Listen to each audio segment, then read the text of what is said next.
Hi there, thanks for joining us for ARC Salt Lake. I'm Jamie McGriff. It's Thursday, May 22nd, and tonight we are going in depth on an allegation that's taken Utah County by storm. And with the 100 deadliest days on Utah's roads starting soon, UHP shares a message with drivers. But first, we're going to talk about what's happening with the weather with our meteorologist who's filling in tonight, Sterling Polson. Hey, Sterling. Hey, Jamie, we got a few clouds out there along the Wasatch Front, mainly from Salt Lake County south. We're seeing these clouds, nothing really threatening, but a few raindrops are possible from some of these clouds, especially up over the mountains. And we're expecting those to kind of hang out for the next few hours. 68 in Park City, 78 in Salt Lake City right now, 84 in Delta, 94 still toasty in St. George, and Page is at 91, Rock Springs 71. As you can see, that's that band of clouds that you've got right here. Plus, we've got another little band that's just popped up here up in Davis, Weber County areas. But for the most part, we're not seeing any precipitation out of these clouds, although, like I said, a few raindrops are possible over the peaks. And this is a stronger line here. It's really not major storminess, but it is producing maybe just a sprinkler or two over the higher elevations. We'll be talking about the entire weekend forecast. It's a big one. It's coming up in just a few minutes. Thank you, Sterling. Questions tonight over a claim made against Provo police in a civil lawsuit against BYU quarterback Jake Retzlaff. In the suit, the accuser claims the department told her sexual assault victims never get justice and discouraged her from moving forward. The department says this is not true. Our Natalie Wattis questioned Provo police about how they handled this claim. In this lawsuit, it says Provo police encouraged her not to do anything because, quote, sexual assault victims never get justice.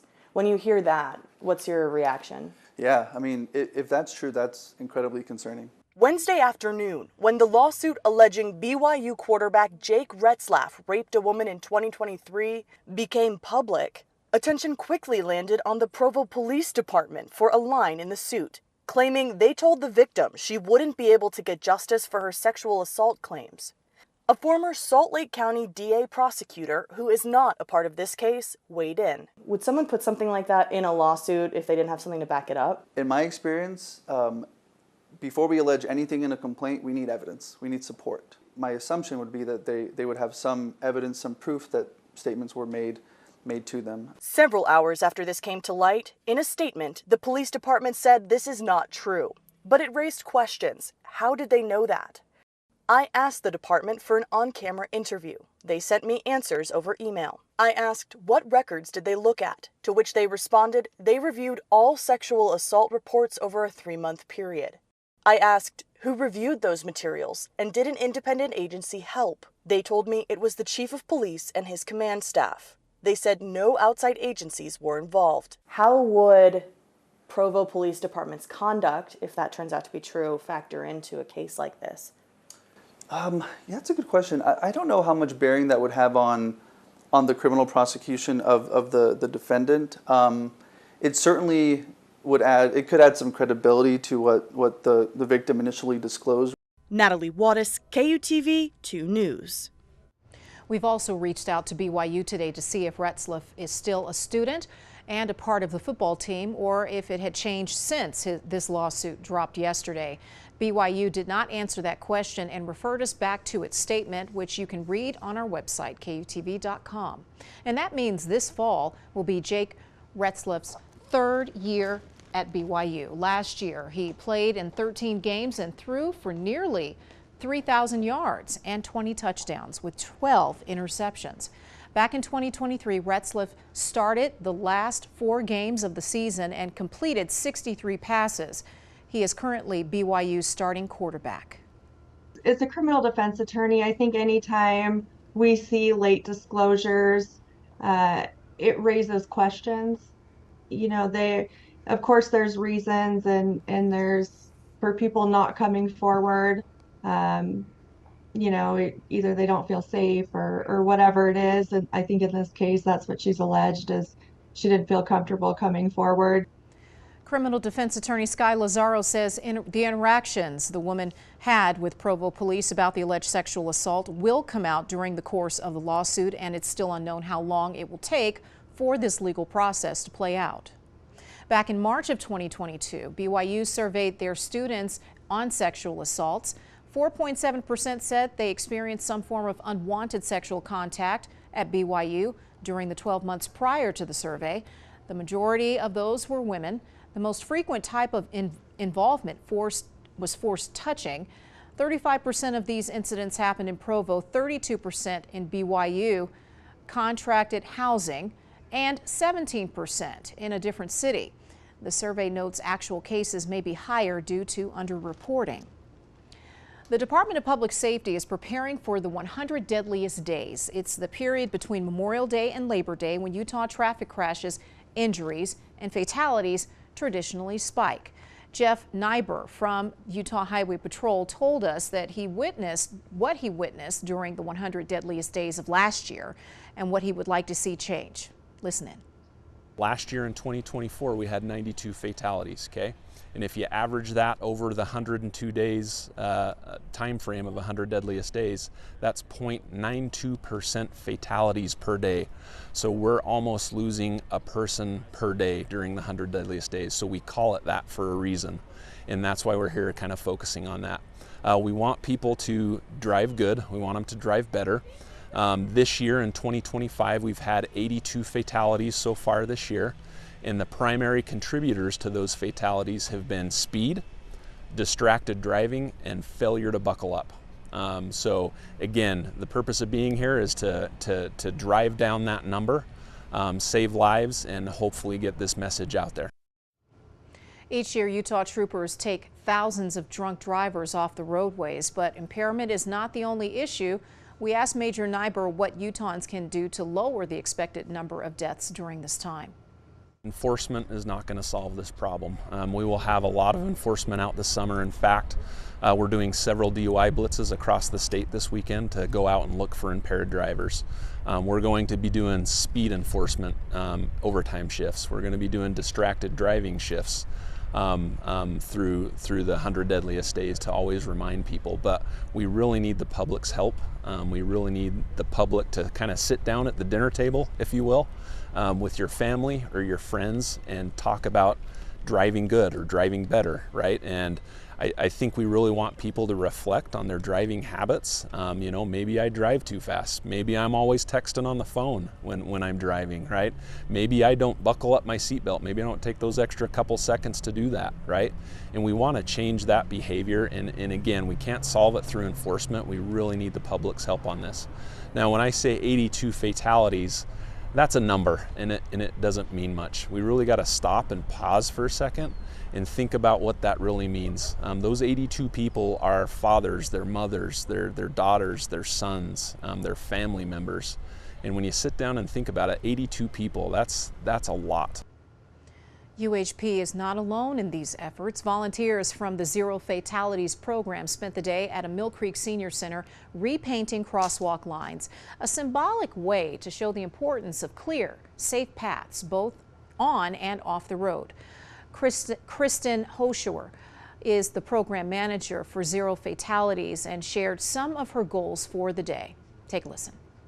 The biggest goal for today is to get out and talk to people about driving safety this summer.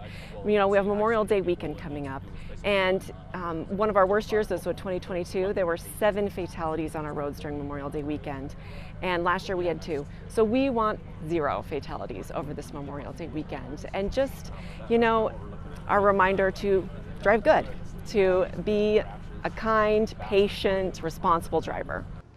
And also one thing that Nyber pointed out and previously, but you heard from just a short time ago, is that troopers will be out in full force this weekend tracking and watching for speeders, people not wearing seatbelts, and those who drink and drive.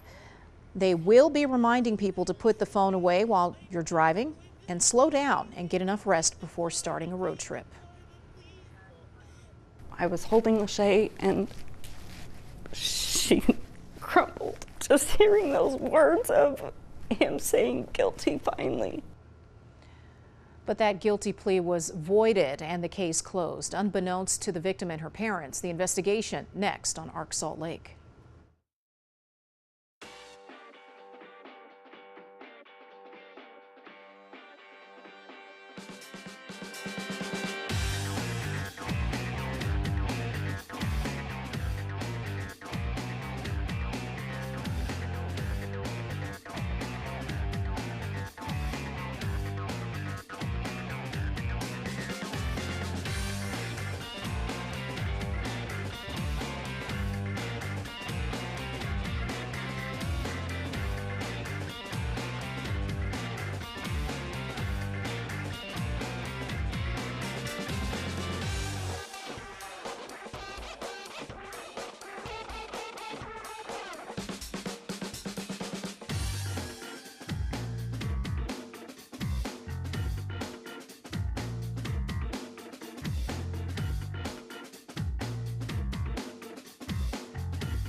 I have no faith in the justice system at all.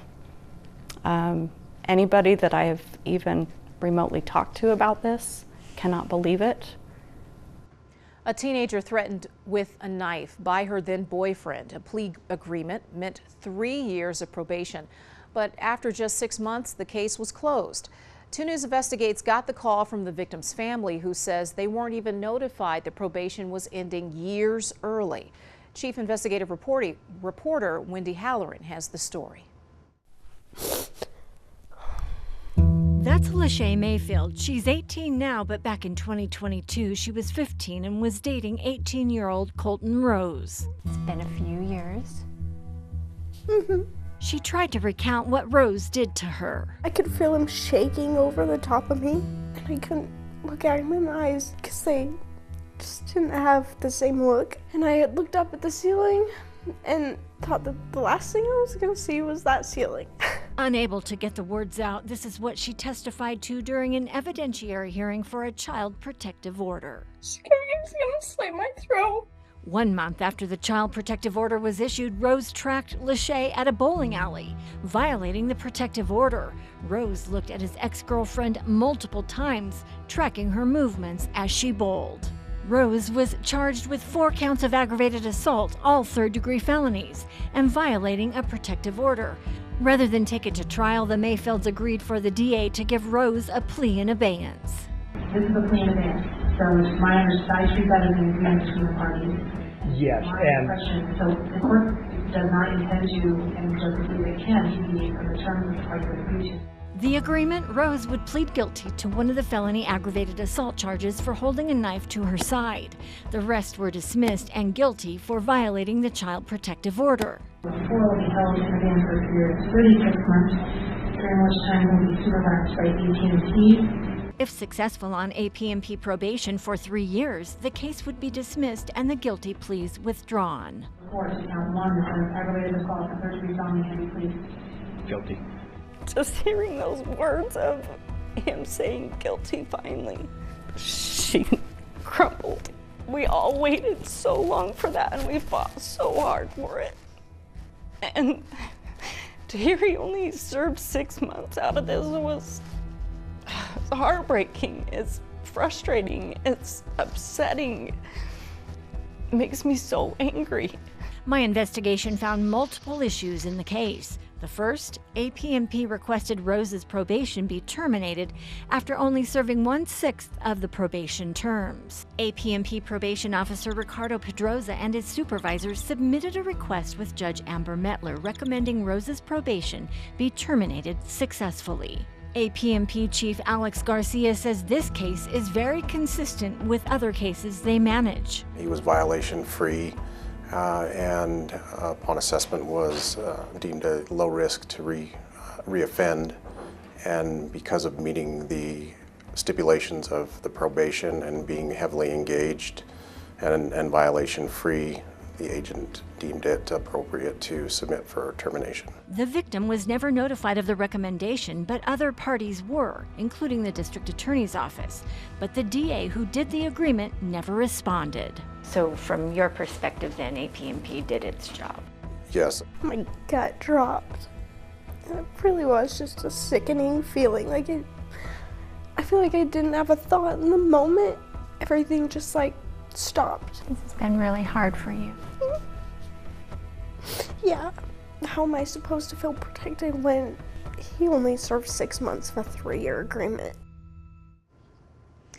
Tonight at 10, Chief Investigative Reporter Wendy Halloran will show you what went wrong inside the district attorney's office and the response to Lachey and her family and how they're now scrambling to make it right. All right, talking about what's happening outside with the weather, meteorologist Sterling Polson with that first alert forecast, and it feels like we are getting ready to embark on summertime. It does feel that way because temperatures today soared from yesterday. We had a high of 69 yesterday, and today we were 83 degrees in Salt Lake City, so a big warm up here. Down across the southern tier of states, here look at Phoenix at 106, Midland, Texas 102 for the high temperature today, but some cooler temperatures across the north. And that means that the jet stream is pretty much flat across the United States right now, keeping that cooler air pushed off to the north and the hotter air down to the south. St. George 97 for the high today, 89 in Moab, 84 in Price, 79 in Logan. Rock Springs a pleasant 77, Elko 78 degrees. So here's what we're looking at hour by hour. Those temperatures will drop down into the 50s overnight tonight. And by sunrise tomorrow morning, we should have an overnight low of around 55 degrees. We're not expecting any storminess, although we've seen a few clouds and maybe a sprinkle or two on the radar. You can see that we've got these little showers possibly, but most of the lower levels of the atmosphere are extremely dry. So if there is any rain, it's not going to be much.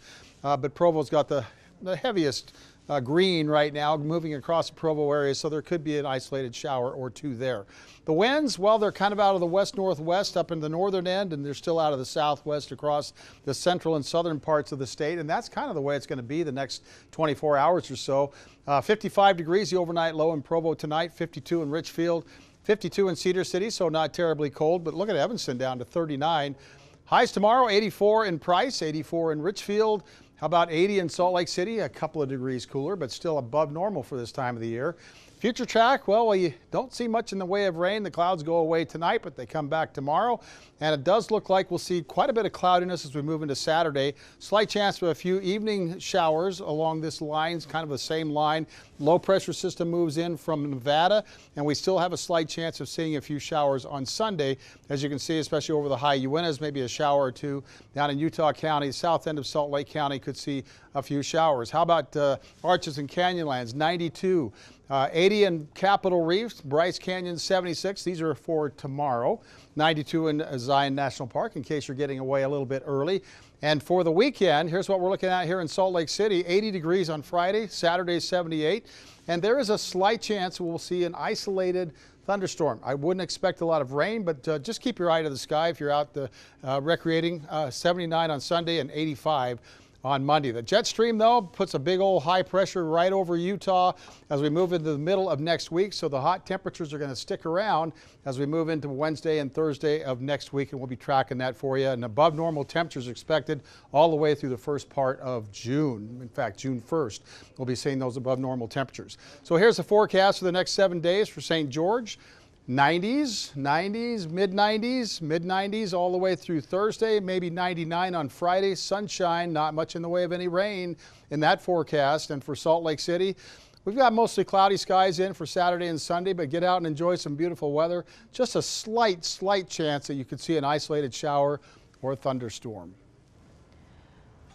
All right, thank you, Sterling. Coming up on Ark Salt Lake, a senior prank at a Kentucky high school made possible by little siblings and wagging tails.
All right, welcome back. Soldiers are planting more than 260,000 flags at Arlington National Cemetery. They're putting a small flag exactly 1 foot in front of every headstone.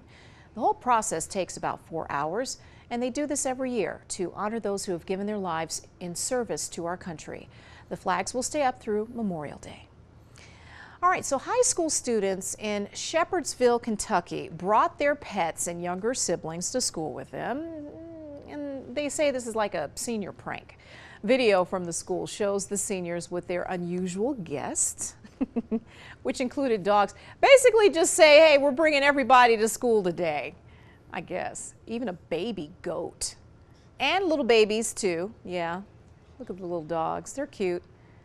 the stroller with the dog, and there's the baby with the flowers. Isn't that cute? Hi. All right, the school said on Facebook the hallways were buzzing with the little voices and wagging tails. It was actually a sweet and chaotic reminder that school is a family affair, and our seniors have hearts as big as their ambitions. Oh, to dream like that again. Thanks so much for joining us. We'll see you again tomorrow. Have a good night.